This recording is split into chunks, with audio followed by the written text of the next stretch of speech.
इन दोनों को मैंने गुरुद्रोही घोषित कर रखा है।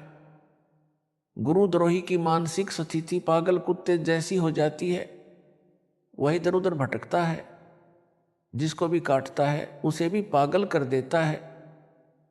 सर्वसंगत को पता हो कि पवन को जयपुर में नामदान की सेवा दे रखी थी। उसने दान में लाखों का घोटाला किया और संजय दिल्ली वाले से मिलकर संगत में अपनी इच्छा से मैसेज भेजने लगा। मेरे को पता चला तो पवन की नामदान से सेवा समाप्त कर दी। उस दिन के पश्चात इसकी कमाई बंद हो गई। यह बौखला गया और मेरे तथा मेरी प्यारी संगत के कुछ जिम्मेदार समर्पित भक्तों, बहनों, बेटियों पर कीचड़ उछालने लगा। मुझे पता चला कि संजय दिल्ली वाला और पवन दोनों मिलकर मेरे अनुयायियों को झूठ बोलकर मेरी जमानत करवाने के उद्देश्य से लगभग 50 लाख रुपये ठग चुके हैं। उन रुपयों का दुरुपयोग कर रहे हैं। मेरे द्वारा करोड़ों वर्षों से उलझे अध्यात्म ज्ञान को सुलझाने के पश्चात बनाई पुस्तकों व सत्संग डीवीडी को पढ़ सुनकर संजय तथा पवन विद्वान सिद्ध करने के उद्देश्य से सुलझे हुए ज्ञान का अड़ंगा बनाकर पुस्तकें बनाकर क्रम बिगाड़ रहे हैं। ये दोनों ऐसे विद्वान थे तो पहले क्यों नहीं लिखी पुस्तकें? ये दोनों अभी भोले अनुयायियों को झूठी कथा सुनाकर मेरे खास वफादार सेवकों को, जो कोऑर्डिनेटर हैं, ट्रस्ट के सदस्य हैं तथा राष्ट्रीय समाज सेवा समिति के प्रधान या पदाधिकारी व सदस्य हैं, उनको अखबारों में छपी तमाम झूठी अफवाहों को आधार बनाकर बदनाम कर रहे हैं। मेरे विषय में मीडिया में सब झूठ छपा था। यह सरकार का षड्यंत्र था।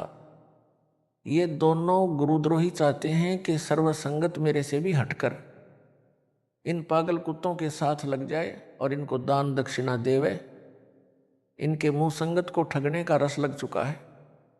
इनकी हर कोशिश है कि किसी तरह संगत का भाव खराब करके नाम समाप्त करवा दें, क्योंकि ये काल के दूत हैं। ये स्वयं तो नरक की तैयारी कर चुके हैं, आप सबको भी खींचना चाहते हैं। परमेश्वर कबीर जी आपको सुरक्षित रखें। इनकी भावना इस बात से स्पष्ट है। कहते हैं संगत हिसार क्यों जाती है, यानी इनके पास क्यों नहीं आती। विचार करो, गुरुदेव हिसार हैं तो आप यानी सर्व संगतजन कहाँ जाओगे? सांप अपनी मणि को मुख से निकालकर बाहर रखकर सुबह के समय जब कुछ अंधेरा होता है, घास पर गिरी ओस जल को चाटता है। सर्प से मणि छीनने वाले एक लोहे के तसले की तली यानी बॉटम में नुकीली कीलें वेल्ड कर लेते हैं। दूर रखी मणि पर अचानक तसले को उल्टा रखकर दौड़ जाते हैं। सर्प उस मणि की रोशनी में ओस जल चाट रहा होता है। उसी समय दौड़कर मणि के ऊपर रखे कील लगे तसले पर फन मारने लग जाता है। मणि के वियोग में उसे प्राप्त करने की तड़प में फन मार मार कर लहूलुहान होकर मर जाता है। वह अपनी महबूब वस्तु के लिए प्राण दान कर देता है। बेशक मणि ना मिलो, परंतु प्रयत्न में कसर नहीं छोड़ी। मेरी प्यारी संगत को इस दास ने सन 1994 से लेकर सन 2014 तक माता की तरह सत्य भक्ति मंत्र देकर तथा दान धर्म करवाकर आशीर्वाद देकर पाला पोसा है। क्या आप सर्प से भी गए गुजरे हैं कि गुरु के ऊपर रखे जेल रूपी तसले पर माथा भी नहीं टेकना चाहोगे? मैंने अपना सर्व जीवन आपको सुखी तथा फलते फूलते देखने के लिए न्यौछावर कर दिया है। आपको स्वयं सोचना है कि आपका क्या कर्तव्य बनता है। आप संगत ने मेरे वफादारों की बातें, जो मेरा आदेश होता है, माननी है या मेरे तथा परमेश्वर कबीर जी के दुश्मनों संजय तथा पवन की झूठी और कपट युक्त बातों को महत्व देना है। इन दोनों जालिमों ने झूठ बोलने में रिकॉर्ड तो यह तोड़ दिया कि गुरु जी की पत्नी अनारो तथा बेटी मंजू के पास जेल के फोन से ऑडियो रिकॉर्ड की थी। वह वास्तव में यह थी कि संगत को कह देना कि संजय और पवन को गुरुद्रोही घोषित नहीं किया है। अनारो और मंजू ने उल्टा बता दिया कि इन दोनों को गुरुद्रोही घोषित कर दिया है। प्रिय संगत को फिर से बता दूं, सच्चाई यह है कि मैंने जेल नंबर 2 हिसार से फोन पर कहा था कि सर्व संगत से कह देना कि मैंने संजय दिल्ली तथा पवन जयपुर को गुरुद्रोही घोषित कर दिया है। संगत इनसे बात भी ना करे, ना कोई दान या सेवा दे। वह फोन की रिकॉर्डिंग आज भी सुरक्षित है। अन्य झूठ कहा है कि मेरे भाई महेंद्र ने अपने बेटे अमित को पैसे देकर केस से निकलवा दिया। यह झूठ है। अमित तो उन 800 भक्तों की लिस्ट में है जिनको सामान्य धारा लगी है, इसलिए अमित की जमानत हुई है, न कि केस से निकला है। ये इतनी झूठ बोलते हैं और लिखते हैं, सत्सेवक इनका बेड़ा गर्क होगा। अन्य झूठ कहा है 2012 में पहले वाले ट्रस्ट को समाप्त करके महेंद्र ने अपने नाम आश्रम करवा लिया। सच्चाई यह है कि यह एक ट्रस्ट है जो किसी व्यक्ति के नाम नहीं हो सकता। यह मेरी सहमति से, मेरे अपने हस्ताक्षरों से केवल ट्रस्ट का नाम बदला है। मैं स्वयं लुधियाना गया था, वहाँ हम सबके फोटो शूट किए गए थे। इस प्रकार की अनेकों झूठी बुराई करके मेरे खून पसीने से जुड़ी संगत रूपी फसल में आग लगाना चाहते हैं। मैंने संजय तथा पवन व अन्य जो इनके द्वारा भ्रमित होकर इनका साथ दे रहे हैं, उन सब के खिलाफ जेल नंबर 2 हिसार से जेल अधीक्षक के माध्यम से मुकदमा दर्ज करने के लिए पत्र श्री मुक्तसर साहिब के एसएसपी को भेजा है। इनके खिलाफ मुकदमा दर्ज हुआ और ये गिरफ्तार होकर जेल भी गए। इसी प्रकार मैंने 2 पत्र जेल हिसार से जेल अधीक्षक के माध्यम से उत्तर प्रदेश में एसएसपी मेरठ तथा रुड़की को भी भेजे हैं। वहाँ पर भी इनके खिलाफ मुकदमे दर्ज करवाए हैं। ये मेरे अनुयायियों से झूठ बोलकर मेरी जमानत करवाने के बहाने वह सत्संग करके धन ठग रहे हैं। सर्व संगत से निवेदन तथा आदेश है कि जिन जिन से इन ठगों ने रुपए लिए हैं उनकी तरफ से भी मुकदमा डलवाएं। ये भक्तों की आस्था के साथ खिलवाड़ कर रहे हैं। इनको सजा मिलनी चाहिए ताकि ये और अधिक हानि ना कर सके। सर्व संगत मुझदास पर विश्वास रखे कि जो भी दान या अन्य सेवा का रुपया पैसा आता है तथा जो खर्च होता है उस सब का हिसाब मेरे को मिल रहा है, मेरे आदेश से ही हो रहा है। आप विचार करें, जिन समर्पित भक्तों को ये दोनों दुष्ट बदनाम कर रहे हैं, उन्होंने 940 भक्तों की जमानत करवा दी है, पुस्तकें छपवाकर वितरित करवा रहे हैं, कर रहे हैं, सब मुकदमों को संभाल रहे हैं। 6 में बरी हो चुके हैं, उनका खर्च भी हो रहा है। जाट आरक्षण का समर्थन मेरी आज्ञा से हुआ है। हमने जाति धर्म को न देखकर सरकार की दमनकारी नीति का विरोध किया है। आगे भी यदि किसी कौम के साथ कोई भी सरकार अत्याचार व अन्याय करके उनका हक नहीं देगी तो हम संवैधानिक तरीके से उनका भी समर्थन करेंगे, उनको धन की सहायता भी करेंगे। जो जाट आरक्षण में 11 लाख वो 5 लाख रुपये चंदा दिया है, वह मेरे आदेश से केवल 115 भक्तों ने, जो जाट बिरादरी वालों ने अपनी ओर से इकट्ठा करके दिया है। सर्वसंगत बुद्धिमान है, आप इनकी चाल को समझ चुके हो, इसीलिए इन पागल कुत्तों को निकट नहीं आने दे रहे हो। कुछ अनाड़ी व अबोध भगत इनके जाल में फंसे हैं, उनको समझा दो कि ये झूठ बोल रहे हैं। गुरुजी ने इनको गुरुद्रोही गद्दार घोषित कर रखा है। आप अपना नाम शुद्ध करवाकर मुख्य धारा में आ जाओ, अपना जीवन इनकी बातों में आकर नष्ट ना करो। विचार करो भगतात्माओं, यानी भाई बहन बेटे बेटी, जो स्वार्थी नकली गुरु अपनी महिमा बनाने के लिए जिन भोली आत्माओं को शिष्य बनाता है, वह उनको कितनी हानि करता है, यह इस पत्र में भी बताया है, सत्संग में सुनाया है। अन्य झूठ यह संजय साकट अपने द्वारा फंसाए भोले भक्तों को कहता है कि गुरुजी यानी दास का आदेश है कि 13वां पंथ यहाँ इस आश्रम से मेरे यानी संजय द्वारा चलाया जाएगा। उत्तर उस झूठे पाप आत्मा से पूछना चाहता हूँ कि यह आदेश दास ने कब दिया? मैं क्या मर गया, अभी जीवित हूँ, तथा किसी को आदेश देने का क्या अर्थ है?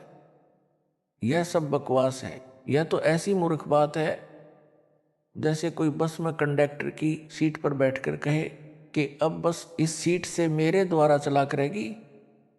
विचार करो कि वह कैसा व्यक्ति है, नशे वाला या पागल, जो उसकी इस मूर्खता की बात पर विश्वास किए हैं, उनकी बुद्धि का क्या स्तर है, वे उससे भी मूर्ख हैं। इसलिए संजय दिल्ली जैसे झूठे गुरुओं को भगाने में कोई पाप संत गरीबदास जी शिष्य परमेश्वर कबीर बंदी छोड़ने नहीं बताया है, जो सत्य है। अब आप जी को सावधान हो जाना चाहिए। ऐसे नकली झूठे गुरुओं व भक्तों से दूरी बनानी चाहिए तथा पूर्ण संत यानी पूर्ण सतगुरु की शरण में रहकर मानव जीवन सफल बनाना चाहिए। हमारा मार्ग हिंसा का नहीं है। संत गरीबदास जी ने पीटना का भावार्थ बताया है कि उससे दूर हो जाओ, उससे मारपीट करने को नहीं कहा है। ऐसा व्यक्ति कितना हानिकारक होता है यह स्पष्ट किया है। इसलिए ऐसे हानिकारक तत्वों से दूर हो जाओ, अपना मानव जीवन सफल करो। संत गरीबदास जी की वाणी है, समझा है तो सिर धर पाओ, बहुर नहीं रे ऐसा दाव। रामपाल दास और न ऐसा यश रे। परमेश्वर कबीर जी की प्रियात्माओं यानी सर्व संगत को दास का शुभ आशीर्वाद। आपको परमेश्वर कबीर जी अपनी शरण में रखे, काल के षड्यंत्र से आपकी रक्षा करें, आपको विवेक दे कि तुम किस कसाई के लोक में बकरे बकरियों की तरह फंसे हो। पता नहीं कब जान चली जाए। प्रतिदिन लाखों व्यक्ति यानी स्त्री पुरुष संसार छोड़कर जा रहे हैं।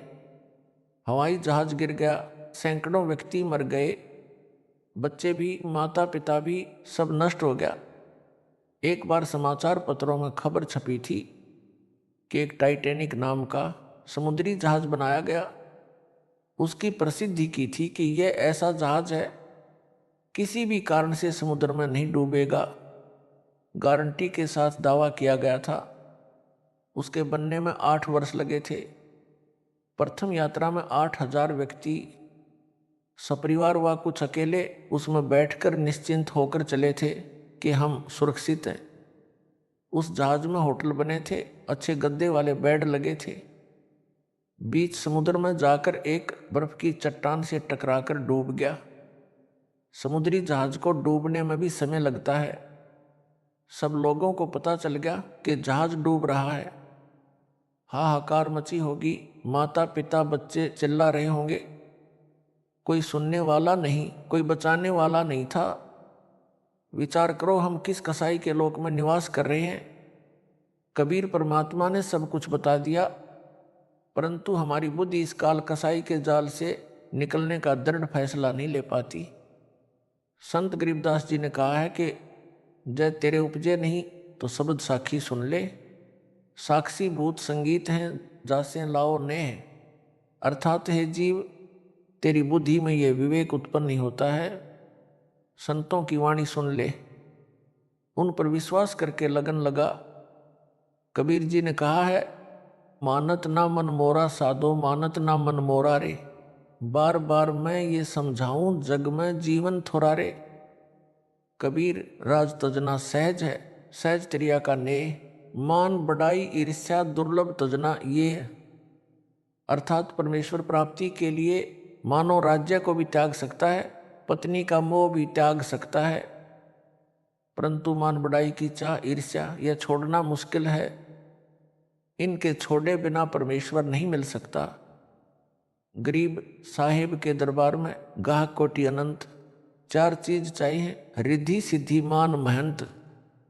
साहेब के दरबार में ऐसा कोई एक इन चारों को त्याग कर, चाहे पुरुष अलेख अर्थात परमात्मा के मार्ग में भगत जन मान बढ़ाई में उलझ जाते हैं, परंतु ऐसा कोई है जो मान बढ़ाई मान महंत रिद्धि सिद्धि को त्याग कर परमेश्वर प्राप्ति का ही उद्देश्य रखकर जीवे, भक्ति सेवा दान करे।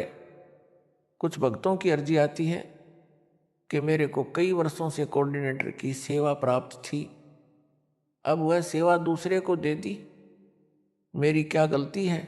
मुझे बिना कारण बताए ही सेवा से हटा दिया।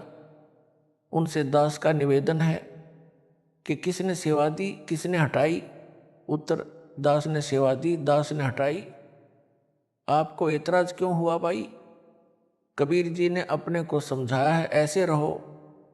कबीर कुत्ता हूँ गुरुदेव का, मोतिया मेरा नाम, गले प्रेम की जेवड़ी, जहाँ खींचो वहाँ जाऊँ मैं। तो करो तो बाढ़ूं, दूर दूर करो तो जाऊं, ज्यों राखो त्यों ही रहूं, जो देवे सो खाऊं। गरीब ये बातां कहन सुनन की नहीं है, कर पाड़ने की है। यदि मान बढ़ाई यानी यश की चाह है तो सुनो ऐसा यश यानी कीर्ति प्राप्त करो जो सदा साथ रहेगा। राजा बनकर यश पाया या तो उसी जीवन में अन्य राजा छीन लेगा, या मृत्यु के पश्चात उसका कोई नाम लेने वाला नहीं रहता। एक मूर्ति बना दी जाती है, वर्ष में एक बार धो मांझकर फूलमाला डाल दी जाती है। राजा का जीव गधा बनकर मिट्टी लादे फिर रहा होता है।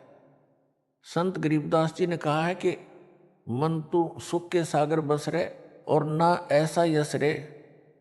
अर्थात आपको यश चाहिए तो सतलोक में निवास कर, इससे बढ़कर कोई कीर्ति नहीं है। इंद्री कर्म ना लगे लगारम, जो भजन करे निर्दुंद रे। गरीबदास जग कीर्ति होगी जब लग सूरज चंद्र, अर्थात जो भक्त किसी प्रकार का राग द्वेष ना करके सच्ची लगन से भक्ति करता है, उसको पाप कर्म नहीं लगते, उसकी सदा कीर्ति होगी। संत गरीबदास जी ने कहा है कि तन मन धन अर्पिए भक्ति मुक्ति के काज, जिनके ऊर यानी दिल में भक्ति तो क्या इंद्र का राज। अर्थात काल के जाल से निकलने के लिए सर्वस्व परमात्मा कबीर जी के लिए समर्पित कर दीजिए। तन मन धन सब परमेश्वर का जाने, भक्ति सेवा दान करे तो उसके सामने इंद्र यानी स्वर्ग का राजा कुछ भी मायने नहीं रखता।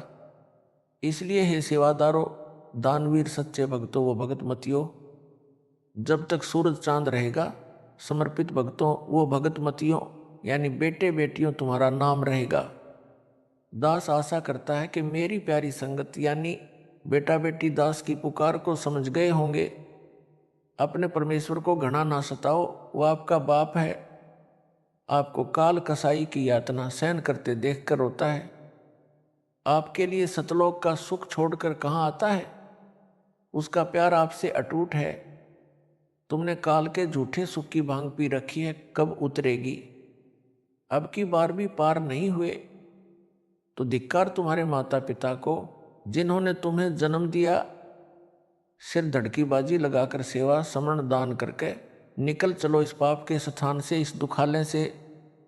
एक पल का विश्वास नहीं यहाँ पर क्या जुल्म हो जाए। जैसा ऊपर वर्णन आया है कि समुद्री जहाज में 8,000 व्यक्ति मर गए, जहाज डूब गया। सब ने अपना अपना भगवान अल्लाह गॉड को अवश्य पुकारा होगा, परंतु कुछ नहीं हुआ, एक नहीं बचा। ऐसी जगह मारे जहाँ न कोई सुनने वाला ना बचाने वाला। परमेश्वर कबीर जी भगत की रक्षा जलथल सब जगह करता है। दामोदर सेठ के होवे थे अकाज, अर्ज करी थी डूबता देख जहाज। लाज मेरी रखियो गरीब निवाज, समुद्र से पार लंघाने वाले। धन धन सतगुरु सत कबीर भगत की पीर मिटाने वाले। दास का आप सबको आदेश है, जो सेवा मिले मेरी दशा पर रहम करके स्वीकार करके किया करो। आप जी को अभी 2-3 दिन यानी हफ्ते पहले एक निवेदन भेजा था। उसमें लिखा था कि दास ने घर अपने कल्याण के लिए नहीं छोड़ा था, आपके कल्याण के लिए छोड़ा था। दास को सब नाम मिल चुके थे, तन मन धन से सतगुरु जी के सेवा में लगा था, सुमरण करता था, परिवार पोषण भी कर रहा था। गुरुदेव का आदेश हुआ तो दास ने सिर सौंप दिया, उनकी नौकरी करने लगा। आपको कहाँ कहाँ से खोजा है, काल ने कहाँ कहाँ पटक रखा था। एक परिवार अब बनाया है, अब इस मार्ग से विचलित ना हो जाना, कहीं ठौर ठिकाना नहीं मिलेगा। दास को सन 1993 में गुरुजी ने पाठ करने का आदेश दिया था कि कोई भगत पाठ करवाना चाहे तो उसके घर पाठ किया कर। उसी समय से पाठ करने लगा। नौकरी भी करता था, यानी जेई की नौकरी थी, निःशुल्क पाठ करता था। अन्य भगत जन दक्षिणा लेते थे। दास के त्याग व निर्लोभ को देखकर पाठ करवाने वाले हैरान थे। पाठ करवाने वालों की संख्या बढ़ने लगी, उनको अधिक लाभ होने लगे। सन 1994 में दास को नामदान करने का आदेश मिला। सन 1995 में घर त्याग कर गुरुदेव जी के वचन पर चल पड़ा। घर घर जाकर पाठ किए, जैसा मिला खाया, जो मिला पिया। किसी ने गाली दी, किसी ने अन्य दोष निकाले। ज्ञान सबसे हटकर होने से स्वीकार न हो रहा था। कहीं पत्थर खाए, कहीं गाली खाई, जेल में, कभी रेल में, कहीं कहीं धक्का पेल में, आज तक चैन नहीं है। सन 1993 से 2020 तक 28 वर्ष से कठिनाई व कष्ट झेल रहा हूँ। मेरी दशा पर रहम करो, समझ लो मुझको और अपने को। इतना ज्ञान परमेश्वर कबीर जी ने समझा रखा है, दास के माध्यम से सुलझा रखा है। आप कब समझोगे, कब मुझे चैन की सांस दोगे, या ऐसे ही रुलाओगे आपस में खींचातानी करके? काल का फिर दाव लग जाएगा। कबीर परमात्मा का मजाक उड़ाएगा, कहेगा कि करके दिखाओ पार, एक नहीं जाने दूंगा। मेरे जाल से निकलना आसान काम नहीं है। ब्रह्मा विष्णु महेश नहीं निकल सके। आप यानी भगत व भगतमती सब परमेश्वर के लिए ही भक्ति पर लगे हो। जैसे विद्यार्थी पढ़ाई पढ़ता है, यदि पूरी पढ़ाई कर लेता है तो कुछ मिलता है, नहीं तो कुछ हाथ नहीं आता। इसी प्रकार अपना उद्देश्य याद रखकर परमात्मा के दास बनकर जीवो, आज्ञा का पालन करो, मान बढ़ाई त्याग कर परमेश्वर को चाहो, अपना अनमोल जीवन सफल बनाओ। दास को भी सतलोक जाना है, आप एक रस हो जाओ। इस मिशन को सही दिशा देने के लिए इसमें क्या क्या त्रुटियां भगत जन करेंगे, उनको समझाकर पटरी पर चलाने के लिए आपसे दूर हुआ हूं। अब पता चल रहा है कि आप कहां कहां मार खाओगे। उस गलती का एहसास करवाया जा रहा है। बिजली खान पठान तथा वीरदेव सिंह बघेल व अन्य हिंदू मुसलमान अनुयायी इतना ज्ञान समझकर फिर लड़ मरने को तैयार हो गए थे। पिछली गलतियों से सबक लेकर काल के जाल से बचो, सच्ची सेवा करो। जो सेवा मिले दिलो जान से करो, अन्य सेवा करो। कोऑर्डिनेटर कोई मंत्री पद नहीं है। दास यानी गुलाम बनकर गुरु की सेवा करो। चाहे बर्तन साफ करने की सेवा मिले, दास की दशा देखकर जी लगाकर दास की नौकरी समझकर करो। मेरे कष्ट को याद रखकर आपस में लड़कर काल के हाथ ना लगो। विचार करो, दास आपके लिए मर मिट रहा है। मुझ पर दया करो, आपका शुभ चिंतक रामपाल दास, जो गुरु वचन पर डट गए। परमेश्वर कबीर जी की प्रियात्माओं, सर्व संगत को दास का शुभाशीर्वाद। सतपुरुष कबीर बंदी छोड़ जी आपकी भक्ति की रक्षा करे। आपकी श्रद्धा परमेश्वर की भक्ति दान सेवा में आजीवन दृढ़ बनी रहे, ताकि आप इस दुखालय दुखों के घर काल लोक से निकल सको। असंख्यों जन्म आपको कष्ट पर कष्ट भोगते हो गए हैं। अनेकों जन्मों से परमेश्वर कबीर जी आपको भक्ति पथ पर लगाकर शुभ कर्म करवाते रहे हैं। अब आपका अंतिम जन्म है इस काल लोक में। यदि आप मर्यादा में रहकर भक्ति दान सेवा करते रहे, यदि भक्ति दान सेवा कम भी बने तो इतनी हानि नहीं होती जितनी मर्यादा खंड करने से होती है। यदि आप मन लगाकर प्रथम मंत्र की 1 माला प्रतिदिन कर लोगे और 5 माला सतनाम व सारनाम की कर लोगे, यानी जब तक सारनाम नहीं मिलता तब तक सतनाम की 5 माला और सारनाम मिलने के बाद सारनाम की 5 माला मन लगाकर एकाग्र चित्त से कर लोगे। दान सेवा मन लगाकर सामर्थ्य से अधिक करो और मर्यादा में रहो तो आप सतलोक में बैठे समझना। यह दास रामपाल दास पुत्र स्वामी रामदेवानंद जी महाराज का वचन है। ब्रह्मांड पलट सकता है, सूर्य पश्चिम से उदय हो सकता है, परंतु दास का यह वचन नहीं पलट सकता। यदि अधिक नाम जाप करोगे तो बहुत अच्छा है। ऊपर बताए तो पास मार्क हैं। वजीफा के लिए घना समन करना पड़ता है। यह भी ध्यान रखना है, विश्व की 7 अरब जनसंख्या में से एक दास को यह सत्य ज्ञान व यथार्थ मोक्ष मंत्र मिले हैं। नामदान का आदेश हुआ है, यह कितनी अद्भुत बात है। आप बच्चे हो, कभी ऐसे विचार नहीं करते। आप तो अपने को ही नहीं पहचानते, दास का पहचानना तो आपके बस की बात ही नहीं। यह भी दास को ही बताना पड़ता है, तब आप समझ सकते हो। आप वो नेक आत्मा हो जिनके विषय में संत गरीबदास जी ने कहा है, गरीब लख बर सूरा जूझी, लख बर सावंत दे, लख बर यति जान में, तब सतगुरु शरणा ले। इस वाणी के अर्थ को आप बहुत बार सुन चुके हैं। समझ लेना कि आप कौन हैं। अब आपको सतगुरु जी ने शरण में ले लिया है, इस अवसर को चूकना मत, नहीं तो गरीबदास ये वक्त जात है, रोवोगे इस पहरे नू। दास कौन है यह भी संकेत दास ने ही देना पड़ेगा, जिसके विषय में परमेश्वर के लाल संत गरीबदास जी ने निम्न वाणी कही है। गरीब तत्व भेद कोई ना कह रहे झूमकरा, पैसे ऊपर नाच सुनो रे झूमकरा, कोटों मध्य कोई नहीं रे झूमकरा, अरबों में कोई गर्क सुनो रे झूमकरा। विश्व की 7.5 अरब से ऊपर जनसंख्या में दास के अतिरिक्त किसी के पास यह ज्ञान व भक्ति विधि नहीं है। आप दास को हल्के में मत लो, अन्यथा 600 वर्ष पुरानी गलती फिर कर बैठोगे। जब परमेश्वर कबीर जी काशी नगर में जुलाहे यानी धानक रूप में प्रकट थे, संगत को विश्वास नहीं हुआ कि ये निर्धन अशिक्षित जुलाहा परमेश्वर है। तब परमेश्वर ने लीला की थी, एक बेटी को यानी जो कर्म की मार से वैश्या बनी थी, हाथी पर बैठाया, बोतल में गंगा जल भरा था, आपने उसे शराब समझा था।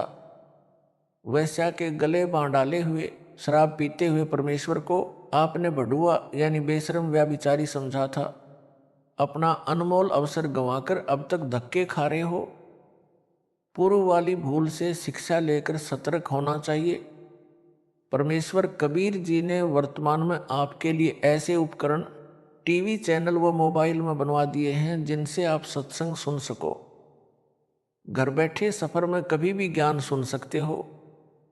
ज्ञान एक नंबर का दास ने आपको बता दिया है, फिर भी आपकी बुद्धि विकसित नहीं होती है तो दुर्भाग्य की व दुख की बात है।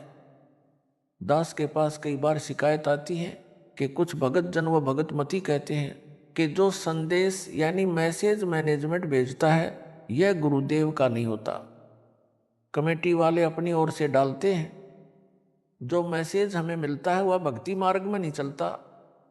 यह नहीं वह नहीं, ऐसा क्यों है वैसा क्यों है, गुरुदेव को मैनेजमेंट गुमराह कर रहा है, आदि आदि। इस शंका का समाधान इस प्रकार है, यदि किसी को लगे कि जो मैसेज आया है यह गुरु जी की आज्ञा से है या नहीं, इसकी जांच करनी आसान है। दास प्रतिदिन पुराने घर पर फोन करता है, आप दास के पुराने परिवार से जांच कर लिया करो कि यह मैसेज गुरुदेव जी की आज्ञा से है या नहीं। यदि उत्तर हाँ में है तो उसका पालन करो।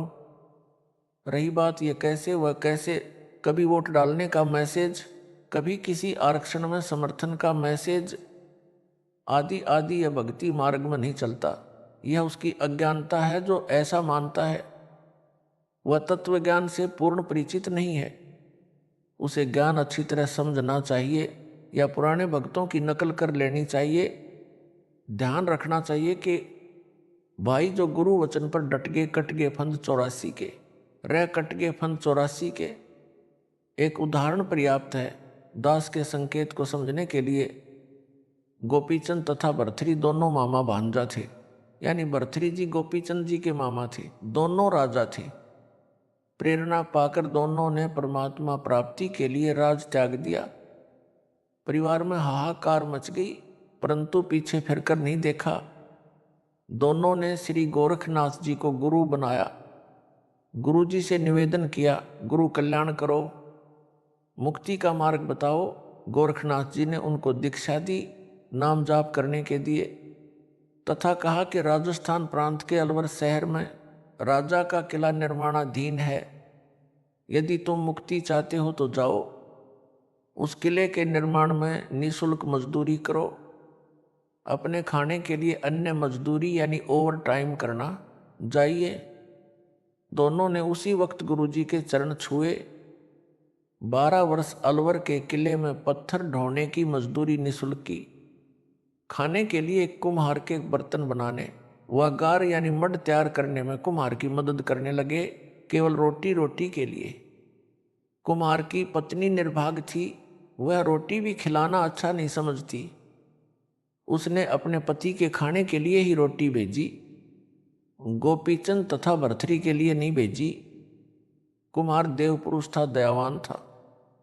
उसने अपने हिस्से के भोजन के 3 भाग करता, तीनों समान भोजन खाते थे। जैसे 9 रोटी कुम्हार को मिलती तो 3-3 खा लेते थे। जैसे तैसे 12 वर्ष पूरे किए, सफलता पाई। आज गोपीचंद तथा भरथरी का महापुरुषों में नाम है। यदि वे यह विचार करते कि यह भक्ति मार्ग में नहीं चलता तो फेल हो जाते। गुरु जी का दिया नाम जाप किया, गुरु जी के वचन पर डटे रहे तो जो उस साधना से फल मिलना था वह प्राप्त कर लिया। परमेश्वर कबीर जी की प्रिय आत्माओं, विचार करो, इतना कुछ करके भी उन समर्पित कुर्बान आत्माओं का जन्म मरण नहीं मिटा। पहाड़ जैसा कष्ट यानी जन्म मरण ज्यों का त्यों पड़ा है। पता नहीं कब मानव जन्म मिलेगा। फिर सतगुरु वैसा ही काल की भक्ति बताने वाला मिल गया तो फिर वही दुर्गति तैयार है। विशेष वे दोनों राजा थे, उनके परिवार को यह समस्या नहीं थी कि उनके घर त्याग देने से बच्चे भूखे मर जाएंगे। बच्चों को किसी वस्तु का अभाव नहीं था। गोपीचंद भरथरी के घर त्याग देने से अन्य जनता को कोई लाभ नहीं मिला, केवल अपना ही कल्याण करवाया, जितना गुरु गोरखनाथ कर सकता था। स्वर्ग गए हैं। स्वर्ग समय समाप्त होते ही 84 लाख प्राणियों के जीवन प्राप्त करने वाले चक्र में पड़कर करोड़ों जन्म भोगने के पश्चात मानव जन्म मिलेगा। अब दास की पहचान करो, कर सको तो। दास का जन्म एक किसान परिवार जाति जाट में हुआ। पिताजी के पास 2 एकड़ जमीन थी। हम 6 भाई बहन हुए, यानी 2 भाई 4 बहन। दास पढ़कर जूनियर इंजीनियर लगा। सन 1988 में गुरुदेव से दीक्षा की भीख मिली। सन 1994 में दास को नामदान करने का आदेश मिला। सन 1995 में दास के सामने 2 रास्ते थे। सत्संग पाठ करवाने वालों की संख्या बढ़ने लगी। नौकरी छोड़े बिना गुरुजी के वचन का पालन नहीं हो सकता था। दास के पुराने परिवार में 2 पुत्र यानी वीरेंद्र तथा मनोज तथा 2 पुत्री यानी मंजू तथा अंजू बेबी, कुल 4 बच्चे हैं। अनारो देवी दास की धर्मपत्नी है। 1 एकड़ जमीन 2 बच्चों यानी वीरेंद्र बेटा व अंजू बेटी का विवाह सन 1994 में किया। 2 बच्चे यानी बेटी मंजू व बेटा मनोज छोटे थे, पढ़ रहे थे। नौकरी ही एकमात्र रोजगार का साधन था। अनारो देवी एक भैंस रखती थी, उससे घर का घी दूध ही चलता था। कुछ दूध बेचती थी जो भैंस के चारे की पूर्ति ही करता था। 2 कमरे किराए पर चढ़ते थे, कभी किराएदार आते, कभी खाली रहते थे। सन 1995 में दास 2 राह पर खड़ा हो गया। एक तरफ गुरुजी का वचन, दूसरी ओर 4 बच्चे और पत्नी की मौत। कई दिन ज्ञान मंथन करके गुरु वचन चुना। दास को गुरुदेव की कृपा से ज्ञान ठीक से समझ आ गया था। फिर तनख्वाह यानी सैलरी से 50% दान धर्म गुरुजी की आज्ञा अनुसार करने लगा था। अन्य सत्संगी कहते थे कि भगत जी ऐसे कैसे काम चलेगा, बच्चों की ओर भी देख। दास धुन का पक्का है, जिस कार्य को करने की ठान ली किसी की नहीं सुनी। सोचा करता ये भगत जन ज्ञान की बातें तो 1 नंबर की करते हैं, परंतु अमल एक आने का नहीं करते। वाणी तो यह कहती है कि गरीब सिर साटे की भक्ति और कुछ नहीं बात, सिर के साटे पाइए अविगत अलखनाथ। ये दान करने वाले को दान से मना करते हैं। परमात्मा सिर दान करने से मिल जाए तो भी प्राप्त करना चाहिए। ये नकली भगत हैं। दास दान दोनों हाथों से करता था, जिस कारण से धन संग्रह नहीं हुआ था। जब दास ने घर त्यागा उस समय शायद 2000 रुपये अनारो देवी के पास होंगे, वे भी दास से छुपा कर रखे होंगे। मई 1995 में दास ने घर त्याग दिया और परमेश्वर की मजदूरी में लग गया। उसके बाद मुड़कर नहीं देखा। यानी नहीं देखा पीछा फिर के, जिस कारण से आज ये सतगुरु का बाग लग गया। लाखों पुण्यात्माओं को अपने परम पिता परमेश्वर कबीर जी की पहचान हो गई है। आगे तो गिनती नहीं कितने जीवों का पहाड़ जैसा कष्ट जन्म मरण का कहर समाप्त होगा, जिसका श्रेय पुराने परिवार को भी जाता है। गोपीचंद भरथरी के परिवार के सामने रोजगार की समस्या कतई नहीं थी, फिर भी बच्चों तथा पत्नियों ने रो रो कर कहर मचा दिया था। गोरखनाथ के डेरे में भी वापस लाने पहुंच गए थे। पुराने परिवार की दशा यह थी, दास के घर त्यागने के 1 या 2 महीने के बाद उस परिवार को भीख मांगकर खाना था। यह मुझे पता था, परिवार को नहीं था। फिर भी इन पुण्यात्माओं ने आह तक नहीं की, अन्यथा हाहाकार मच जाती। परिजनों को बुलाते, रिश्तेदारी इकट्ठी कर लेते। हम किसके सहारे रहेंगे, क्या खाएंगे, दास को विचलित कर सकते थे, जिस कारण मेरा जीवन तो नष्ट होना था, इस परिवार का भी मानो जीवन व्यर्थ जाता। यानी संगत का आज यह जो बाग लगा है, यह नहीं लगता, आपका मानो जीवन नष्ट हो जाता। पुराने परिवार का आपके ऊपर जो बहुत बड़ा उपकार है, यदि ये हाहाकार मचा देते तो ना आप सुखी होते, ना दास मुक्त होता। यह सब बताने का दास का केवल इतना ही उद्देश्य है कि आप इस परिवार को स्नेह की दृष्टि से देखना, याद कर लेना इसके उपकार को। जब भी दिखाई दे तो यह कल्पना अवश्य करना कि ये उस परिवार के सदस्य हैं। दास के कहने का भाव यह नहीं है कि इनकी पूजा किया करना या माला डालकर सम्मान करना, नहीं, केवल इनके उपकार को ना भूलना, इसी से पुण्य के भागी बन जाओगे। गोपीचंद तथा भरथरी ने घर त्यागा, ना अपना कल्याण करवा पाए, ना अन्य जनता को लाभ दे पाए। दास ने घर परमात्मा प्राप्ति के लिए नहीं त्यागा, आप पुण्यात्माओं के कल्याण के लिए। एक परिवार 2 बेटे 2 बेटी छोड़ी थी, लाखों परिवार लाखों बेटे बेटी मिल गई। वह परिवार भी परमेश्वर कबीर जी ने जिंदा रखा तो अपना असली परिवार बन गया, सतलोक में बना रहेगा, नहीं तो यहीं पर 12 बाट हो जाना था। सर्वसंगत से निवेदन है, इस पत्र को अमर कथा मानकर सुरक्षित रखना। जब मन यानी काल का एजेंट परेशान करे, इसे पढ़ लेना। यहाँ पर यह बताना भी अनिवार्य है कि इस महान परोपकार में अपने अपने स्तर की सहायता प्रत्येक भगत व भगतमती ने सिर धड़की बाजी लगाकर की है। प्रत्येक का नाम लिखा जाए तो मोटा ग्रंथ बन जाएगा। आज भी सर्वसंगत पूर्ण समर्पित है। कुछ भगत जन विचलित होते हैं, उनके लिए संजीवनी का काम यह पत्र करेगा। मैनेजमेंट कौन है? आप में से भगत हैं, दास की आज्ञा का पालन करते हैं। दास रात कहता है तो वे रात कहते हैं, दिन कहता है तो दिन। अपनी ओर से कुछ नहीं कहते। वे तत्व ज्ञान से पूर्ण परिचित हैं। वे समझते हैं कि गुरु जी की आज्ञा को अनदेखा करना नरक में गिरने के समान है। जैसे किरका जहर का रंग होरी हो, कहो कौन तिस खाए राम रांग होरी हो। एक नया पैसा दुरुपयोग करना, ये जहर यानी पॉइजन के किरके यानी कण के समान खाना समझते हैं। यानी परमात्मा के पैसे में गड़बड़ करना जहर खाने के समान मानते हैं। जहर का एक कण ही बुरा हाल कर देता है। अधिक खाना क्या करता है सबको पता है। समय आने पर आप सबको पता चल जाएगा कि दास कौन है।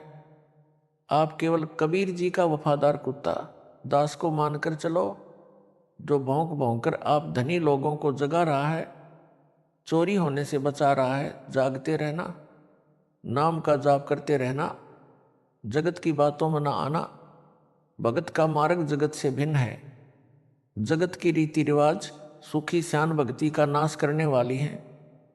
इसलिए भाई जो गुरु वचन पर डट गए, कट गए फंद 84 के, रह कट गए फंद 84 के। वस्तु मिली ठोर की ठोर, मिट गई मन पापी की दौड़। भरम मिटे मथुरा काशी के, भरम मिटे मथुरा काशी के। कुत्ता हूँ गुरुदेव का, रामपाल दास का नाम। गले प्रेम की जेवड़ी, जहाँ खींचो तहाँ जाऊँ मैं। तो करो तो बाडू, दूर दूर करो तो जाऊं, जो राखो त्यों ही रहूं, जो देव सो खाऊं। बंदी छोड़ दयाल जी, तुम लग हमरी दौड़, जैसे काग जहाज का सूझत और न ठौर। आप सबका शुभ चिंतक रामपाल दास, पुराने परिवार की बेटी व अब भगत परिवार की बेटी मंजूबाई ने निवेदन किया था कि गुरुदेव जी कुछ भगत उपरोक्त शंका करते हैं, उनको क्या जवाब दें, हमारी मानते नहीं हैं। उस बेटी से निवेदन है इस पत्र को उनको दे दें और कहें कि यह गुरुदेव का आदेश है, इसे पढ़ो। इस पत्र को टाइप करवाकर सर्व संगत में भेजा जाए। यदि कोई फिर भी शंका करता है तो वह भक्ति नहीं चाहता। बेटी मंजू ने कहा था कि भगत कहते हैं कि आप यानी मंजू यहाँ आकर भक्तों को विश्वास दिलाओ कि जो मैसेज मैनेजमेंट भेजता है वे गुरुदेव के आदेश से किए जाते हैं। हम भक्तों को इकट्ठा कर लेंगे। मंजू बेटी ने दास से निवेदन किया कि आप लिखकर भेजें। क्या बताऊं, उसके लिए दास ने ऊपर लिखा यह पत्र लिखा है। आपका शुभ चिंतक रामपाल दास। खुले तथा अखंड पाठ की मर्यादा। गुरुदेव जी का आदेश। सतगुरु देव जी के आदेशानुसार खुले पाठ तथा अखंड पाठ के लिए बरती जाने वाली सावधानियां इस प्रकार से हैं। पहला, पाठ प्रकाश के समय की जाने वाली स्तुति की वाणी संपूर्ण होते ही यानी सत साहिब होते ही पाठ पर बैठना है। प्रत्येक पेज पूर्ण होने पर संपट अवश्य पढ़ना है। पेज पलटते समय वाणी पूरी हो या अधूरी रहे, पहले संपट अवश्य पढ़ना है। संपट पढ़ने का उद्देश्य है कि पेज पलटते समय वाणी रुके नहीं, पाठ खंड ना हो जाए। दूसरा, हाथ पैर धोकर पाठ पर बैठना है। तीसरा, पाठ पढ़ते समय इमरजेंसी आने पर दूसरे पाठी को बुलाने के लिए ताली बजाएं या पाठी के साथ रखी घंटी बजा दें। रात्रि के समय या दिन में पाठी के पास बैठने वाला सेवक यदि निंद्रा में हो जाए, पाठी को इमरजेंसी हो जाए जैसे लघु शंका यानी पेशाब या लैट्रिन का दबाव बन जाए तो भी ताली या घंटी का प्रयोग करें। पाठी का सहयोगी पाठ पढ़े, जब पाठी लौट आए तब स्थान छोड़ दे। यदि पाठी का सहयोगी अशिक्षित है तो वह अन्य पाठी को बुलाकर पाठ पर बैठाए। चौथा, अखंड पाठ के समय वाणी नहीं रुकनी चाहिए। लाइट जाने पर तुरंत पाठी के साथ रखी बैटरी का प्रयोग करें। अगर लाइट जाने पर एकदम अंधेरा हो जाता है तो गुरुदेव जी का आदेश है कि बार बार संपट पढ़ते रहें। पांचवा, पाठी बदलते समय पाठ पढ़ने वाला पाठी पढ़ता पढ़ता उंगली लगाकर वाणी बताए और बैठने वाला पाठी भी उंगली लगाकर वहीं से वाणी को पढ़ता पढ़ता बैठ जाए। छठवा, पाठी अपने साथ रुमाल अवश्य रखे ताकि पढ़ते समय छींक या खांसी आने पर मुंह पर रुमाल लगा ले। रुमाल ना होने पर छींक या खांसी आती है तो साइड में मुंह करके छींके या खांसी करे। सातवां, पाठी या सेवादार को प्रतिदिन स्नान करना है, कपड़े बदलना आवश्यक है। यदि किसी कारण से कपड़े ना बदल सकें तो कोई बात नहीं, आश्रम से कोई साफ चादर लेकर पैरों के ऊपर डाल लें। आठवां, जिन माताओं बहनों को मासिक समय आया है वह पाठ पढ़ सकती हैं। नौवां, पाठ संपूर्ण होने पर उसी समय सदग्रंथ की अंतिम पंक्ति इति ग्रंथ साहिब पढ़ना है। समय बचा हो तो संपट बोलते हुए पेज पलटकर बीच में से पढ़ना शुरू करें। जब भोग लगाना चाहें उस समय दोबारा इति ग्रंथ साहिब ना पढ़े, सीधा पाठी उठ जाए, आरती वाली क्रियाएं प्रारंभ कर दें। 10वां, टॉयलेट जाने के बाद कपड़े बदलना व नहाना जरूरी नहीं है, हाथ पर अच्छी प्रकार धो लें। 11वां, पाठी को सामान्य विधि से पाठ पढ़ना है, हनुमान चालीसा की तरह राग रूप में या अन्य बोली की लय में, रामायण की तरह बिल्कुल नहीं पढ़ना है। 12वां, पाठी के साथ में 1-2 सेवादार अवश्य रहें। 13वां, सदग्रंथ साहिब पर चंवर करते हुए यह ध्यान रखना है कि चंवर पाठी को ना लग जाए, चंवर केवल सदग्रंथ साहिब पर ही करना है। 14वां, पाठ पढ़ते समय व चंवर करते समय अगर जुराब पहनना चाहें तो पहन सकते हैं। पेशाब व शौच जाते समय जुराब निकाल कर जाएं, पैर हाथ धोकर पहने। यदि जुराब पहने हुए पेशाब या शौच गलती से चला जाए तो जुराब निकाल दें, स्वच्छ जुराब पहने। 15वां, दरबार साहिब में लगे हुए फोटो प्रतिदिन बदलना अनिवार्य नहीं है, खराब होने पर बदल सकते हैं। साफ कपड़े से सफाई प्रतिदिन या आवश्यकता अनुसार कर सकते हैं। 16वां, केवड़े का जल केवल सदग्रंथ साहिब व फोटो पर छिड़कना है, अन्य किसी पर नहीं छिड़कना। 17वां, जो माई बहन बेटी बिंदी लगाकर आती हैं वे पाठ पढ़ सकती हैं। काजल या अन्य श्रृंगार व चमकीले कपड़ों वाली, बालों को डाई करवाने वाले लिपस्टिक लगाकर माई बहन बेटी या भगत पाठ पर नहीं बैठ सकते। 18वां, सिर पर छज्जेदार टोपी पहनकर पाठ नहीं पढ़ सकते, केवल सामान्य टोपा या टोपी पहनकर पाठ पढ़ सकते हैं, रुमाला पहनना आवश्यक नहीं है। 19वां, चंवर सेवा 24 घंटे करना अनिवार्य नहीं है, कभी भी बंद कर सकते हैं। 20वां, पाठ पढ़ते समय जो भगत पाठ पढ़ रहा हो वही संपट पड़ेगा, अन्य भगत नहीं। 21वां, कुछ माता बहनों के बाल लंबे होते हैं जो टोपा पहनने से या सिर पर चुन्नी ढकने से या सिर पर रुमाला बांधने से पीछे की तरफ दिखाई देते हैं। इस तरीके से जो भी माता बहन हो पाठ पर बैठ सकती है। 22वां, एक समय एक स्थान या आश्रम में माइयों व भक्तों के भिन्न भिन्न पाठ चले तो दोनों स्थानों पर एक जैसी व्यवस्था करें।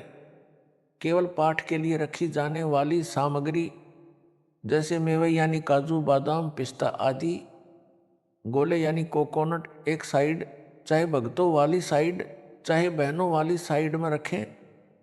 जैसे 100 पाठों की सामग्री है वह एक स्थान पर रखें तथा दूसरी जगह केवल एक पाठ की सामग्री ही रखें। फल जो भोग से पहले दिन लाए जाते हैं वे भी एक साइड में रखें। अन्य सब व्यवस्था दोनों पाठों पर एक समान करें, यानी 4 कटोरियों में हलवा प्रसाद आरती की थाली आदि आदि भी भिन्न रखें। बहनों को सब सेवा करने को व सीखने को मिले। 23वां, पाठ प्रकाश के समय गुरु गोविंद वाली फोटो पर जो रक्षा सूत्र रखते हैं उसको स्वाहा करना है। 24वां, जो डाई करना नहीं त्याग सकते उनको पाठ पर बैठने व चंवर सेवा करने की कोई आज्ञा नहीं है। 25वां, कुछ बहनें या माताएं श्रृंगार लिपस्टिक लगाकर या काजल लगाकर आती हैं, उनको पाठ पर ना बैठने दें, चंवर सेवा भी ना करने दें। ऐसी पापात्माओं को आश्रम में भी मत आने दो। नोट कर लो, सतनाम प्राप्त को रोकना है। यदि आगे से ऐसा ना करने का आश्वासन दे तो श्रृंगार उतार कर तथा काजल साफ करके आने दो। सारनाम प्राप्त को बिल्कुल कंसेशन नहीं है। काजल व श्रृंगार वाली तो चाहे कोई भी मंत्र प्राप्त है पाठ पर नहीं बैठने देना है।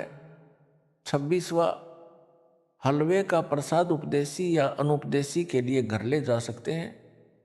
पाठ के दौरान बनाए जाने वाले हलवे के प्रसाद को बीच में कई बार बनाकर भी बढ़ाया जा सकता है। जो पहले का बचा हुआ प्रसाद है उसे नए बने हुए प्रसाद में मिलाकर प्रसाद बना लें। 27वां, पाठ प्रसाद खराब होने पर उसको जमीन में दबा दें या जल प्रवाह करें।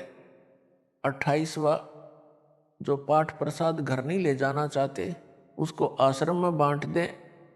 29वां, पाठ प्रसाद जो घर ले गए हैं, जो बुजुर्ग ठोस पाठ प्रसाद नहीं खा सकते उनको नरम प्रसाद दें, नहीं खा सकते तो अन्य उपदेशी को दे दें या आश्रम में बांट दें। 30वां, अखंड पाठ के नियमों का दृढ़ता से पालन करें। कई बार नया पाठी पाठ करते समय किसी अन्य भगत से गलती से बोलने लगता है जो गलत है, ध्यान रखें। यदि इत्तेफाक से यह गलती किसी पाठी से हो जाए तो उसे चाहिए कि जिस पृष्ठ पर पढ़ रहा है उससे एक पृष्ठ पीछे से पढ़ना प्रारंभ करें। पाठ की अखंडता कायम रहेगी। भगत जनों को निर्देश, अखंड पाठ में नियमों का पालन संबंधी जानकारी। अमर ग्रंथ में कई जगह टेक लिखा होता है। टेक अक्सर ग्रंथ में रागों में शब्दों के प्रारंभ में लिखा है, जैसे तारेंगे तारेंगे तकीक सतगुरु उतारेंगे। टेक घट ही में गंगा, घट ही में यमुना, घट ही में है जगदीश। इसमें टेक अक्षर लिखा है। इसे वाणी के साथ पढ़ भी सकते हैं, ना पढ़े तो भी पाठ खंड नहीं होता। यह वाणी का हिस्सा नहीं है, केवल विराम का प्रतीक है। टेक शब्दों में प्रथम वाणी के अंत में लिखी होती है, कई शब्दों में लिखी भी नहीं है। टेक लिखी वाणी को राग रूप में गाते समय गायक बार बार गाता है, जिससे राग की लय यानी ट्यून को अनुकूल बनाए रखने में सहयोग लिया जाता है। पाठ करते समय सब वाणी एक बार ही पढ़ी जाती है, इसलिए टेक अक्षर का कोई योगदान वाणी में नहीं है। जो अंग हैं, जैसे गुरुदेव का अंग, यह हेडिंग है जो प्रारंभ में लिखा है, इसे पढ़ना है। यह अंग 3-4 पृष्ठों पर लिखा है। उन पृष्ठों के ऊपर भी छोटे अक्षरों में गुरुदेव का अंग लिखा है, वह नहीं पढ़ना है, केवल वाणियों को पढ़ना है। वाणी संख्या नहीं पढ़नी है। जैसे वाणी संख्या नहीं पढ़ी जाती, ऐसे ही जहाँ शब्दों में टेक शब्द लिखा है उसे भी पढ़ना अनिवार्य नहीं है। पाठ के दौरान सबसे अहम नियम, नज़र नेक रखें, नीयत साफ रखें, मन में दोष द्वेष ना रखें, पक्षपात ना करें, परमात्मा से डरें, बहन बेटी माई को बुरी नज़र से ना देखें, पाप को मन में जगह ना दें। जो सेवादार व पाठी इन नियमों को खंड करेगा, उसके द्वारा किया गया पाठ लाभ के स्थान पर हानि करेगा, उसे भी कष्ट उठाना पड़ेगा। विशेष खुले पाठ में पाठी बीच में बोल सकता है, जब चाहे पाठ को पढ़ना बंद कर सकते हैं। रात्रि में पढ़ना अनिवार्य नहीं है, यदि पढ़ना चाहें तो मनाही भी नहीं है। शेष मर्यादा उपरोक्त अखंड पाठ वाली ही है, जिनका पालन करना अनिवार्य है। खुला पाठ 7 दिन, 5 दिन या 4 दिन किया जा सकता है, परंतु अखंड पाठ 3 दिन में संपूर्ण करना होता है, जिसमें एक आश्रम में भक्तों तथा बहनों की ओर 2 पाठ चलते हैं। यदि एक साइड वाला पाठ पीछे चल रहा है, भोग के समय तक संपूर्ण एक समय नहीं हो सकता, तो माइक बंद करके 2 पाठी बैठा दो, दोनों अलग अलग पृष्ठों को पढ़ें। इस प्रकार पाठ को समय पर संपूर्ण किया जाए। पाठी के कपड़े बैठने में सुविधाजनक हों तथा फैशन वाले व चमकीले ना हो। पैंट पहन सकते हैं, सुविधाजनक हो। सत साहिब रामपाल दास। भक्ति मर्यादा। सतनाम प्राप्ति के लिए तथा प्राप्त करने के बाद आवश्यक नियम, जिनमें से एक भी नियम खंड नहीं करना है। यदि निम्न नियमों का पालन नहीं कर सकते तो सतनाम ना ले। उपदेश प्राप्त पुण्यात्माएं परमात्मा के मार्ग पर चलती हैं, वह परमात्मा प्राप्ति के लिए यात्रा प्रारंभ करती हैं। यात्री बहुत ही कम सामान लेकर यात्रा करता है, अधिक भार उठाकर यात्रा करना संभव नहीं होता। जो सांसारिक परंपराएं हैं वे व्यर्थ का भार है, जो भक्ति मार्ग में यात्रा करने में बाधक हैं। इसलिए इस भार से मुक्त होने के लिए निम्न नियमों का पालन करना अनिवार्य है। नियम नंबर 1, किसी के पैर नहीं छूने और ना ही दूसरे को छूने देना है। यदि अचानक या मना करने पर भी पैर छू लेता है तो उस स्थिति में नामखंड नहीं होता। आपने किसी को बद्दुआ या आशीर्वाद नहीं देना है, ना ही इच्छा करके किसी से आशीर्वाद लेना है। कोई आपके सिर पर आशीर्वाद के लिए हाथ रखे तो आपने मना करना है, फिर भी कोई हाथ रख देता है तो आपका उपदेश सुरक्षित है, परंतु आपने आशीर्वाद व बद्दुआ बिल्कुल नहीं देनी है, क्योंकि आशीर्वाद देने से आपकी भक्ति कमाई क्षीण हो जाती है। जैसे एक पहिए की ट्यूब से दूसरे पहिए की ट्यूब में हवा डालने से आपकी गाड़ी खड़ी हो जाएगी, आपको हानि हो जाएगी। एक उपदेशी बहन ने अपने अनुपदेशी भाई को स्वस्थ होने का आशीर्वाद दे दिया। भाई तो स्वस्थ हो गया, परंतु बहन इतनी अस्वस्थ हुई कि 1 महीना अस्पताल में रही। पुनः उपदेश लिया, अपनी गलती की क्षमा याचना करने पर ही वह स्वस्थ हो पाई। इसलिए सर्वस्य प्रार्थना है कि यह गलती ना करें। इसी प्रकार अन्य नियमों के खंड करने से आपकी राम नाम की गाड़ी में पंचर हो जाएगा, वह भी रुक जाएगी, अर्थात आप जी को हानि होगी। पूर्व समय में सती प्रथा यानी परंपरा थी। जिस किसी का पति मर जाता था तो उसकी स्त्री को भी उसी मृत पति के साथ जिंदा जलाया जाता था, जो एक महाजालिम कर्म था। उस समय के मानव समाज ने उस कुरीति को मजबूरन मानना पड़ता था। किसी महापुरुष ने संघर्ष करके उस सती प्रथा को बंद कराया। समाज के रूढ़िवादी व्यक्तियों ने बहुत विरोध भी किया, परंतु प्रयत्न सफल हुआ तो आज सर्व बहनें सुखी हैं। इसी प्रकार ये सर्व परंपराएं जानो जो मानव समाज पर भार हैं, इनको समाप्त करने से ही भार मुक्त हो सकेंगे तथा भक्ति मार्ग पर आसानी से चल सकेंगे। नियम नंबर 2, टीवी, कंप्यूटर तथा मोबाइल में फिल्म, सीरियल, मैच, कार्टून देखना तथा मोबाइल में वीडियो गेम आदि नहीं खेलना है। नियम नंबर 3, किसी को दान यानी बिना सिला कपड़ा, सीधा आदि नहीं देना है, ना ही किसी धार्मिक स्थल यानी मंदिर मंडी के लिए पैसे देने हैं और ना ही उनके किसी भंडारे में जाना है, जैसे धर्मशाला गली पक्की करने, कुआं तथा तालाब यानी जोहड़ की खुदाई, खेतों के साजले, नाले की खुदाई तथा अन्य इसी प्रकार के सामूहिक सामाजिक कार्यों के लिए पैसे दे सकते हैं। नियम नंबर 4, माथे पर तिलक ना लगाना है और ना ही लगवाना है, भात में पटड़े पर नहीं चढ़ना है, गले में माला नहीं डलवानी है और ना ही डालनी है, और ना ही किसी की झोली में पैसे डालने या लेने हैं। यदि दोनों पक्ष उपदेशी हैं तो विवाह केवल असुर निकंदन रमणी करके साधारण विधि से करना है तथा भात परंपरा को समाप्त करना है। नियम नंबर 5, कोई त्योहार, जागरण, मुंडन, धार्मिक अनुष्ठान, जन्मदिन, छठी आदि नहीं मनाना है, ना ही उसमें जाना व सहयोग करना है। नियम नंबर 6, किसी को दुआ या बद्दुआ नहीं देनी है। नियम नंबर 7, किसी को good morning, good afternoon, good evening, good night आदि शब्द नहीं बोलने हैं। यदि कोई बोलता है तो उसे समय अनुसार केवल morning morning, evening evening, afternoon व नाइट नाइट 2-2 बार बोल दें। नियम number 8, happy birthday, happy new year तथा गुड बाय आदि शब्द नहीं बोलने हैं। यदि कोई आपसे बोलता है तो उसे धन्यवाद या थैंक यू बोल दें। नियम नंबर 9, सिखों को छोड़कर संत बाबा रूप में दाढ़ी ना हो। नियम नंबर 10, बहनों ने नेल पॉलिश और लिपस्टिक नहीं लगानी है। नियम नंबर 11, परफ्यूम तथा सेंट आदि नहीं लगाना है। नियम नंबर 12, विवाहित बहनें केवल सिंदूर या बिंदी में से एक चीज लगा सकती हैं। नियम नंबर 13, किसी अनुपदेशी का जूठा नहीं खाना है। नियम नंबर 14, हाथों पर मेहंदी नहीं लगानी है, किसी बीमारी के कारण लगा सकते हैं। हाथों में मेहंदी लगाने से नाम खंड होता है। सिर यानी बालों में रंग, काली मेहंदी या डाई नहीं लगानी है। नियम नंबर 15, शादी में जाते हैं तो सगुनवार फेरी, मुंह दिखाई पर पैसे नहीं देने हैं। विदाई के समय घर में नारियल नहीं फोड़ना है।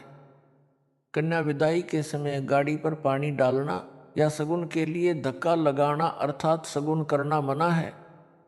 नियम नंबर 16, किसी को किसी भी अवसर पर गिफ्ट देना मना है। अगर कोई गिफ्ट दे तो कोशिश करनी है ना लो। अगर कोई पीछे से रख जाए या डाक या कोरियर द्वारा भेजे तो उसको रख ले, उनके उपलक्ष्य में कुछ रुपए दान आश्रम में कर दे। नियम नंबर 17, परिवार में किसी के भी शादी हो तो परिवार के अन्य सदस्यों के लिए कपड़े आदि नहीं देने व नहीं लेने हैं। नियम नंबर 18, कन्यादान रूप में कपड़े गहने आदि नहीं देने हैं। रुपए भी इस उपलक्ष्य में देने हैं कि आपने वहाँ खाना खाया है और बहन के घर जाते हैं तो इसी उद्देश्य से पैसे दे सकते हैं कि आपने वहाँ खाना खाया है या चाय आदि पी है। यह ध्यान रहे, यदि अधिक धन दे दिया तो आपकी बहन पर आपका ऋण ना हो जाए तथा संस्कार ना जुड़ जाएं, क्योंकि हम संस्कार वश ही यहाँ काल जाल में रह जाते हैं। यदि आप पैसा देना चाहें और बहन ना लेवे तो दोनों ही भार मुक्त हो जाते हैं। यदि बहन बुआ जी आदि उपदेशी हैं तो उनको चाहिए कि वह पैसा, रुपए, कपड़ा, आभूषण कदापि ना लें। प्यार से कहें कि आपने कह दिया, हमने मान लिया। नियम नंबर 19, स्कूल में गायत्री मंत्र बोलते समय ओम शब्द नहीं बोलना है, क्योंकि जिसे गायत्री मंत्र कहते हैं यह यजुर्वेद के अध्याय 36 का मंत्र 3 है। मूल पाठ में ओम मंत्र नहीं है। वेद परमात्मा की अनूठी देन है, इसमें वृद्धि या कटौती करना परमात्मा का अपमान है। लाभ के स्थान पर हानि ही होती है, इसलिए इस मंत्र के साथ ओम नहीं बोलना है। यजुर्वेद के अध्याय 36 मंत्र 3 अर्थात कथित गायत्री मंत्र मात्र परमात्मा की महिमा का एक मंत्र है।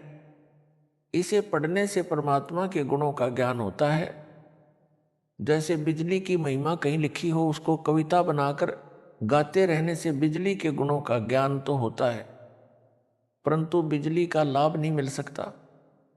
लाभ तो बिजली का कनेक्शन लेने से ही मिलेगा। इसी प्रकार यजुर्वेद अध्याय 36 मंत्र 3 जिसको गायत्री मंत्र बताकर जाप करने को कहते हैं, वह व्यर्थ है, क्योंकि यह मंत्र तो परमात्मा की महिमा का ज्ञान कराता है, परमेश्वर के गुणों अर्थात लाभ को बताता है। वह लाभ अधिकारी संत से सतनाम व सारनाम की दीक्षा प्राप्त करके अर्थात कनेक्शन लेकर ही प्राप्त हो सकते हैं। यजुर्वेद अध्याय 36 मंत्र 3 अर्थात गायत्री मंत्र की आवृत्ति करने से नहीं। फिर भी कोई अज्ञानी व्यक्ति विद्यार्थियों को विवश करे तो ओम शब्द का उच्चारण ना करें, केवल गायत्री मंत्र का भूर्भुव स्वा से ही उच्चारण प्रारंभ करें। ओम एक अक्षर को ना लगाए। अध्यापकों को चाहिए कि यजुर्वेद अध्याय 36 मंत्र 3 की अपेक्षा संत गरीबदास जी महाराज की वाणी से मंगलाचरण विद्यार्थियों से बुलाएं। गायत्री मंत्र से कई गुना लाभ होता है, परंतु सतनाम तथा सारनाम बिना सब व्यर्थ है। नियम नंबर 20, मुर्दे के अंतिम संस्कार में लकड़ी डाल सकते हैं, कंधे पर या अन्य साधन द्वारा शव को ले जा सकते हैं। नियम नंबर 21, मुर्दे पर एक से अधिक कफन नहीं डालना है।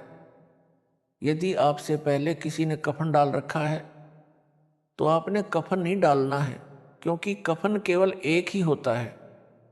अगर पहले कफन डाल रखा है फिर किसी ने एक से ज़्यादा कफन डाला है तो नाम खंड होता है। नियम नंबर 22, शादी में खाना खा सकते हैं, यह मानकर पैसे दे सकते हैं कि आपने यहाँ भोजन खाया है। नियम नंबर 23, यदि दोनों पक्ष उपदेशी हैं तो पीलिया देना छूछक देना बंद करना है। एक पक्ष अनुपदेशी है तो केवल 2-2 जोड़ी कपड़े केवल जच्चा व बच्चे के देने हैं। नियम नंबर 24, नौकरी पर ऑफिस में जब कोई रिटायर होता है तो ऑफिस में सभी आपस में पैसे इकट्ठे करके उसे गिफ्ट तथा पार्टी देते हैं, ऐसा कर सकते हैं। यानी इसमें थोड़ा बहुत दे सकते हैं, लेकिन उपदेशी ने कतई नहीं लेना है। नियम नंबर 25, घर में जब बहन आती है तो उसे कपड़े व पैसे नहीं देने हैं। अगर बहन या बेटी अनुपदेशी है तो बहुत कम 1 या 2 जोड़ी कपड़े दे सकते हैं। बच्चों के लिए खाने पीने का सामान दे सकते हैं, और अगर जब बहन के घर जाते हैं तो साथ में बच्चों के लिए फल मिठाई आदि ले जा सकते हैं। नियम नंबर 26, स्कूल में विदाई पार्टी के समय बच्चे पैसे दे सकते हैं। नियम नंबर 28, यदि गौशाला की कमेटी रजिस्टर्ड है तो रुपए दे सकते हैं, यदि रजिस्टर्ड नहीं है तो चारा आदि दे सकते हैं। नियम नंबर 28, शादी की मिठाई कोई घर में लेकर आए तो और कुछ शादी के नाम के कारण के साथ मिठाई लाते हैं तो हृदय से मना करें। फिर भी कोई रख जाए तो खा सकते हैं, उसके बदले में कुछ रुपये आश्रम में दान कर दें, आप पर भार नहीं रहेगा। उपदेशी भगत ने समाज में किसी के विवाह में भी भोजन खा रखा है, उसके लिए विवाह के दिन से कुछ दिन बाद मिठाई व भोजन करवा सकते हैं। यह छूट केवल एक बार है, आगे से विवाह में मिठाई बनाने की परंपरा बंद है, सामान्य भोजन बनाएं। नियम नंबर 29, भगत भाई आपस में उधार सामान एक दूसरे से ले सकते हैं, और अगर आपस में एक दूसरे के घर आते जाते हैं तो बच्चों के लिए खाने पीने का सामान ले जा सकते हैं। नियम नंबर 30, भाई या बहन की आर्थिक स्थिति कमजोर हो तो आर्थिक या अन्य मदद उधार रूप में कर सकते हैं। बहन को चाहिए कि उस पैसे को लौटाए जिससे उस पर भार नहीं बनेगा। यदि बहन या भाई धन लौटाने में असमर्थ है तो भाई कभी बहन पर तथा बहन भाई पर पैसे लौटाने का दबाव ना बनाए। नियम नंबर 31, लड़की की शादी में माता पिता अपनी लड़की को 4 जोड़ी कपड़े दे सकते हैं, पैसे नहीं। अगर लड़के की शादी में लड़की वाले बगैर नाम वाले हैं और वो अगर जबरदस्ती अपनी लड़की को कुछ देना चाहे तो इसी प्रकार लड़की की शादी में लड़के वाले अनुपदेशी कुछ मांग करें तो स्पष्ट मना कर दें, बिल्कुल नहीं लेना देना है। नियम नंबर 32, जिन लड़कियों का विवाह होता है वे जिन कपड़ों को पहनकर विवाह मंडप अर्थात रमणी में बैठें उन्हीं कपड़ों में अपनी ससुराल जाएं, अन्य पोशाक ना बदलें। किन्हीं परिस्थितियों में बदलनी पड़े, जैसे मिट्टी लग जाए, गीली हो जाए या अन्य कारण से खराब हो जाए तो बदल सकते हैं, अन्यथा नहीं। सुनने में आया है कि कुछ बहनें रमणी में विवाह के समय सामान्य पोशाक पहनती हैं, बाद में तड़क भड़क वाली पोशाक पहनकर ससुराल जाती हैं। वह मर्यादा के विरुद्ध है। विवाह के समय जैसी भी नई या पुरानी पोशाक पहन रखी है उसी को पहनकर ससुराल जाए। अन्य या उपरोक्त परिस्थितियों में पोशाक बदली जा सकती है। नियम नंबर 33, आपके द्वार पर कोई भिक्षुक आता या कहीं बाजार में आपसे कोई भिक्षा मांगता है तो उसे पैसे ना दें, खाना खिला दें। यदि उसको वस्त्र की आवश्यकता है तो वस्त्र बिना सिला ना दें, पुराना या नया सिला हुआ कपड़ा दें। कंबल चद्दर भी पुराना दें, नहीं तो अधिकतर भिक्षुक शराबी कबाबी हैं। नए कपड़ों को बेचकर शराब आदि नशीली वस्तुओं का प्रयोग करते हैं। वह दोष दान करने वाले को भी लगेगा। एक श्रद्धालु ने कहा कि ये अच्छा सा नहीं लगता कि भिक्षुक को रुपए ना दें, आत्मा नहीं मानती। उसके लिए उत्तर तथा एक उदाहरण यह है कि एक भद्र पुरुष ने एक भिखारी को 100 रुपये की भिक्षा दे दी। पहले वह भिक्षुक पाव शराब पीता था, अपनी पत्नी व परिवार को परेशान करता था। उस दिन 100 रुपये प्राप्त होने के कारण उस भिखारी ने आधा बोतल शराब पी ली। शराब के नशे में अपनी पत्नी को पीट डाला। उस भिखारी की पत्नी ने बच्चों समेत आत्महत्या कर ली। उस जेंटलमैन के 100 रुपये के दान ने एक परिवार को उजाड़ दिया। इसका दोष दानकर्ता को है। गीता में लिखा है कि कुपात्र को किया दान लाभ के स्थान पर हानि करता है। कबीर परमेश्वर जी कहते हैं, गुरु बिन माला फेरते, गुरु बिन देते दान, गुरु बिन दोनों निष्फल हैं, पूछो वेद पुराण। नियम नंबर 34, किसी भी नियम के खंडित हो जाने पर आपको परमेश्वर से मिलने वाला लाभ बंद हो जाएगा। जैसे बिजली का कनेक्शन कट जाने पर सर्व लाभ बंद हो जाते हैं, जो कार्य बिजली से होने थे वे रुक जाते हैं। इसी प्रकार परमात्मा की शक्ति से जो आपको तथा आपके परिवार को लाभ मिलना था वह रुक जाता है। एक बहन ने बताया कि उसके पति ने दीक्षा भी ले रखी है, किसी भी नियम का पालन नहीं करता। इसी प्रकार एक भगत ने अपनी पत्नी की शिकायत की। उसके विषय में यह जाने कि उनका नाम खंडित हो चुका है। ऐसे व्यक्तियों का कोई भयंकर पाप कर्म है। नाम खंडित होने पर वह पाप कर्म अपना प्रभाव करके हानि करेगा। जब तक मर्यादा में रहकर भक्ति करते हैं तो वह पाप कर्म हानि नहीं कर सकता। एक बहन ने ऐसे ही नाम खंडित कर रखा था।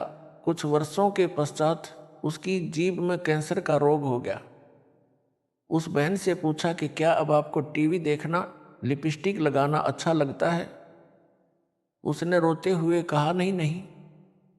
इसी प्रकार परिवार व शरीर में हानि से बचने के लिए तथा परमात्मा से लाभ प्राप्त करके मोक्ष प्राप्ति के लिए मर्यादा में रहें, अन्यथा पाप कर्म आपको क्षति कर देगा।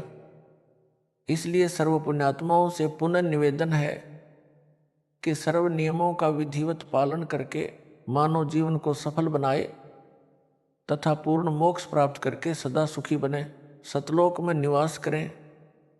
जो विद्यार्थी शिक्षा समय में मौज मस्ती करते हैं वे शिक्षा से वंचित रह जाते हैं, आजीवन कष्ट उठाते हैं। जो शिक्षा के समय में मौज मस्ती ना करके लगन से शिक्षा पूरी कर जाते हैं तो उनको विद्यालय में किए प्रयत्न का फल बाहर क्षेत्र में नौकरी द्वारा प्राप्त होता है। इसी प्रकार सर्व मानव परमात्मा प्राप्ति के विद्यालय में विद्यार्थी यानी भगत हैं। जो भगत मौज मस्ती करते हैं, भक्ति तथा नियमों का पालन ना करके अन्य प्राणियों के शरीरों में घोर कष्ट उठाएंगे। जो लगन के साथ मर्यादा में रहकर परमेश्वर कबीर जी की भक्ति साधना मुझ दास से प्राप्त करके आजीवन करते रहेंगे, उनको सतलोक में सर्व सुविधाएं प्राप्त होगी। वहाँ वृद्ध अवस्था नहीं है, मृत्यु भी नहीं होती, ऐसा ही जीवन है। नर नारी व परिवार है, वह कभी मृत्यु को प्राप्त नहीं होता। इसलिए सत्य भक्ति करके अपना जीवन सफल बनाएं। जिस सत्य भक्ति से आपको यहाँ भी सर्व आवश्यक सुख सुविधाएं प्राप्त होंगी तथा पूर्ण मोक्ष भी मिलेगा। विशेष छूट, समाज में स्थान बनाने के लिए विशेष छूट दी जाती है। संत रामपाल दास का निवेदन दिनांक 17 फरवरी 2018 से लागू। पहला, लड़की की बिना नाम वाले परिवार में शादी होती है और ससुराल वाले आन उपासना के लिए मजबूर करते हैं। जैसे उनके देवी देव धाम पर उनके साथ जाने के लिए, वहाँ पर धोख लगाने के लिए कहते हैं, तो उपदेशी बेटी उनके साथ सैर सपाटा जानकर चली जाए। जैसा वे कहें करती रहे, परंतु मंत्र अपना जाप करती रहे। यदि वहाँ कोई तिलक लगाता है तो लगवा ले, तुरंत उतार दे। यदि हाथ के नाला यानी धागा बांधता है तो बाद में तोड़ फेंके।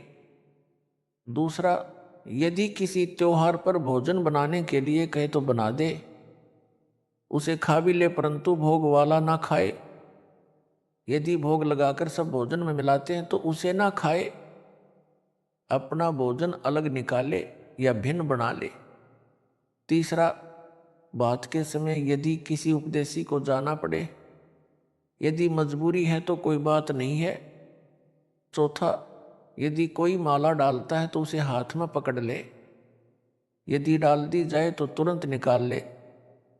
पांचवा, यदि किसी अधिकारी या राजपद प्राप्त भगत को कोई उद्घाटन रस्म करनी पड़े तो अनिच्छा से एक ड्रामा समझ कर करे।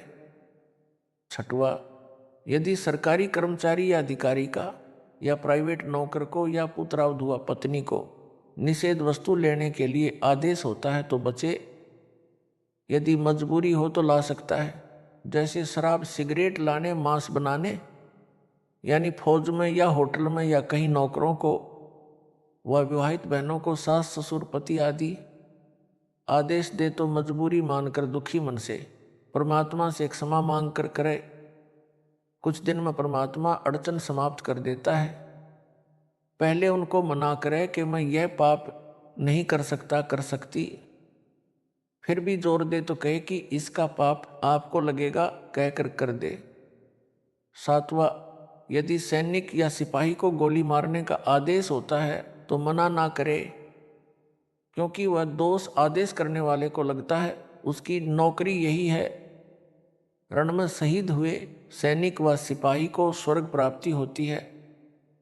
आठवां, विशेष परिस्थिति में बालों में रंग कर सकते हैं, हर्बल वाला यानी आयुर्वेद वाला। नौवां, कई बेटियों बहनों को बिगड़ी परिस्थितियों में कार्यालय में लिपस्टिक लगाने के लिए मजबूर किया जाता है।